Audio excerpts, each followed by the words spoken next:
Not gonna happen. Come on, Ford! Come on, Ford! No! Boom, baby! Come on, man! Hey! Take my money. You're just mad you suck at Wahoo. What is Wahoo? Right here, we sold a couple hundred of them at the last show. And in today's video, we're gonna be showing you how to make one of these boards. Not only are they a fun, simple, easy CNC project to make that's great gifts for friends and family, you can also make a little bit of side hustle money with it. Now, when I say we are gonna be making this, I mean Jeremy is gonna be making it. What? You'll be fine. I don't even know how to program a CNC, man. Come on, what are you? Good luck. Okay, I mean, I guess I'll just figure it out.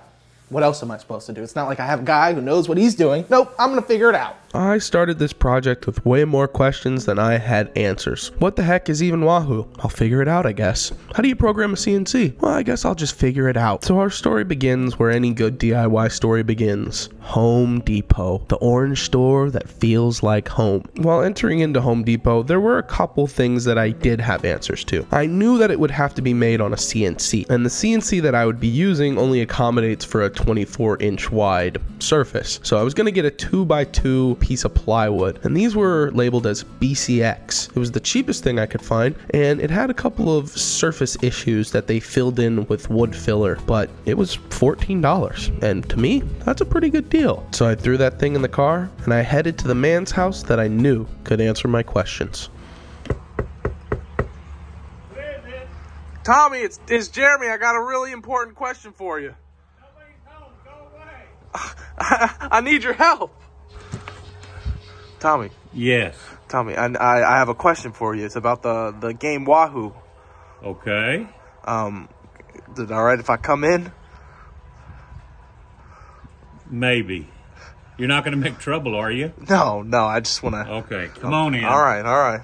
Tommy sat me down and insisted that we play a game of Wahoo in order for me to truly grasp what I'm building. So, let me try to explain it to you. There is a home position and a bank position. What you're looking at now is the bank position. You roll the dice, a 6 or 1 gets you out. Continue to roll the dice and go around the board. You can use this little shortcut in the middle. You can also take out other players. First player to have all 4 pieces home wins. After learning all the rules, it was finally time to play. What color would you like to be? I'd love red. 1, 2, 3, 4, 5, 6, 7. After getting the hang of it, I truly began to enjoy the game of Wahoo, but there was still one question on my mind. So why is it called Wahoo? I really don't know. And even with my extensive internet research, I still don't know why they call it Wahoo. Tommy and I finished our game and it was finally time to start making this thing. But before we could make it, we had to program it. I was intimidated by this software, but it's not too complicated, it's just tedious. So I'll try to walk you through it as Tommy walked me through it. You create a new project and you set your job size. For me, it was the size of my project panel, 2 feet by 2 feet, roughly 3/4 of an inch. We're then gonna draw a rectangle, being the main shape of the Wahoo board, with a radius external so that it has that nice rounded edges. 16 by 16 is the size that I wanted to go for. Click create and it appears on screen. The next thing we need is a template to draw our circles. So we're gonna Google Wahoo game board black and white so we can overlay it nicely while we try to draw our circles. You gotta expand that template so that it's the exact same size, and there's a handy tool for that. And now it's on to the process of actually drawing the circles. How big to draw your circles is determined by how big your bit is. We have a 9 by 16 ball nose bit, so the diameter of your circle is gonna be 0.5625. You click create and it pops up just like that. The next step is duplicating these circles with the tool array copy. We know that from left to right, from up to down, it's 15 circles on a Wahoo board, and we want that gap in between them to be the exact same as the diameter. As soon as we do that, we have this nice grid of circles. So we overlay our template and delete everything that does not line up. For the 4 that are diagonal, I just kind of shimmied them in myself until it looked good. Let's go. Now it's time to program the tool path. So much fun. So I went ahead and measured the marble to see how deep I want it to sit on the playing field. 0.218 seemed about fair. All these other settings are just kind of settings. If you want to copy them, copy them. I previewed it to see if it would come out well, and then started on the next tool path, which was cutting out the rectangle. My plywood's actually 23/32, so I set the cut depth a little bit past that, and I added a ramp so that the initial plunge will go smoothly. For the profile cut, we're going to be using a 1/4 inch end mill down cut bit. Here are the settings for that. I previewed it to make sure it was good, exported my tool paths to my USB, ejected that USB, and at long last, it was finally time to truly get to work. But before we could run the program and cut this out, we had to do some sanding and staining. So I went ahead and strapped on a piece of 220 grit sandpaper and got to work. The idea is we're sanding this piece first, then staining afterwards, so that when we cut it out, the holes are a different color of wood, so it stands out very nicely on the finished product. Sanding still isn't my strong suit. I don't really have a method other than feeling it and saying, well, that's pretty smooth, and then I stopped sanding. To select which side I wanted to be my top, it was quite obvious. One side had those issues, the other had no issues. It was now time to stain, and this is another process that I was unfamiliar with. In my last project where I built the plant shelves, I finished the project with Osmo oil, which is an oil-based finish, and the only way you can really mess that up is if you don't wipe it off at the end. This is stain on the other hand, and I was trying to get a little cute and be satisfying with my spreading of the stain, not knowing that I was darkening areas while other areas were remaining way too light. Tommy stepped in and helped me out before it got too bad, and on the next side, I took the approach that he suggested. Small, tight circles that get into every little nook and cranny and evenly spread the stain out. As I took this approach, I saw the results were way better. We let the stain dry for about 15 minutes, and it was finally CNC time. And in preparation for the first toolpath, I had to change a bit.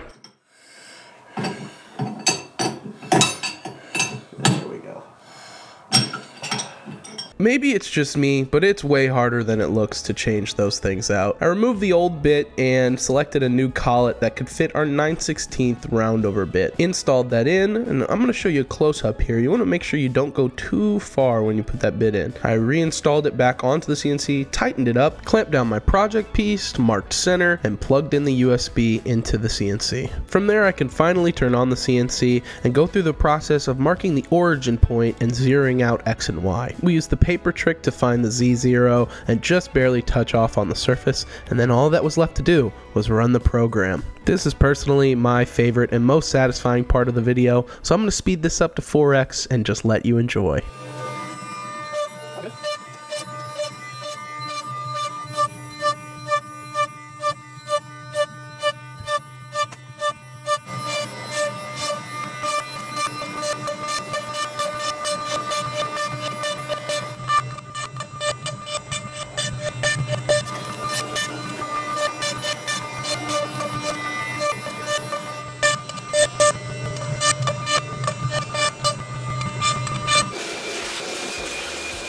The first toolpath was run flawlessly, and now it was time to cut out the profile. So I took off the 9/16 bit and put the 1/4 inch downcut end mill bit. You can see the size comparison. I had to switch back to the smaller collet, install that in just with a little gap, screw it back on, tighten it up, and run the program once again. Unlike before, this program is not quite as satisfying, and it screams like a banshee the entire time. It was absolutely ear-piercing. I believe Ryan said that means I'm running the bit too slow, but it's my first time using the CNC. Can you blame me? It popped right out of the old project piece, and it was looking good. It definitely still needed some cleaning up, but I was very happy with the outcome so far. I even tested a marble to see if the depth of my hole was perfect, and it did not budge. So the next day I came in ready to finish this project, and first on the agenda was giving these edges a round over. Despite its small stature, the router is quite a scary tool for me, probably because it's so loud. But just to make sure I didn't ruin this piece, I put on my safety glasses and braced for my first practice run.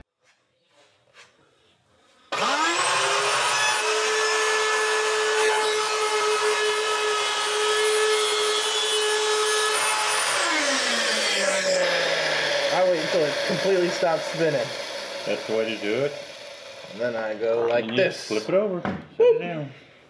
Ooh, that's a splinter. Despite the splinter in my ego, I was confident that the router was not something that could faze me, so I went ahead and clamped down my project piece, starting with the back first just in case I ruined it in any way, and went for it. And as I round over these edges, I figured now is the perfect time to ask you to subscribe. If you've enjoyed this video in any way, if I've made you laugh, if I've made you smile, if you learned something along the way, please subscribe. We really do appreciate it. We're gonna get to 100,000 subscribers pretty soon, and we would love to have you along for the journey. journey, so thank you so much for supporting us. Let's get back to the video. After finishing the round over, we are just about done with this project. The only thing we have to do is sand up these routed edges to make sure they're perfectly smooth and spray on a couple layers of clear coat. And as the beginner I am, I've also never sprayed on clear coat before, so Tommy was there to lend a helping hand and walk me through the process. Up here?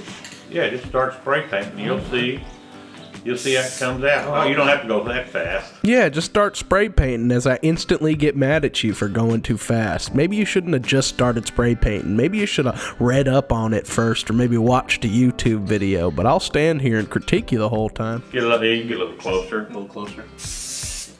And not so fast. Not so fast. Not so fast, a little slower. Yep. There you go. I'm just joking, of course. Tommy's always a great help. He never really nitpicks too much. I just like to poke fun at him. And after I sprayed that first coat on, I went ahead and set it out in the sun so that it could dry a little bit quicker. 20 minutes later, it was time to bring it back in and apply a coat on the opposite side. Tommy gave me a quick tip about putting it on a paint can lid while I spray the other side so that it'll dry more evenly. I resprayed the side and then proceeded to give the back a generous coating. I gave each side 2 coats, but you can do this as many times as you'd like. I just thought 2 was perfect for the amount that I'm going for, and honestly, I was getting a little tired of waiting, a little impatient. To finish this project, I gave it a light sanding with 220 grit, and to get in those tricky little marble holes, I took a pencil and a piece of sanding paper, wrapped it around the pencil nice and tight, and twisted it in each marble hole until it was nice and smooth. The marbles are sourced from a website called Moon Marble. I'll have the link in the description, and you can get a 1-pound bag, about 80 to 90 marbles of assorted colors for only $12. So all in, this project cost me $26.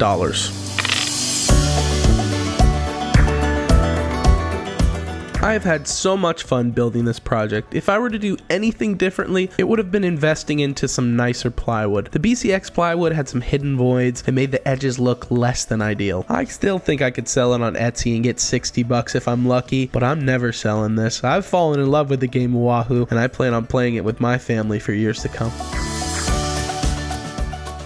If you're still here, thank you. Thank you so much for all your support this year. I wish you and your family a happy holidays and a happy new year. And always remember, if you ain't cutting it close, you ain't cutting it right.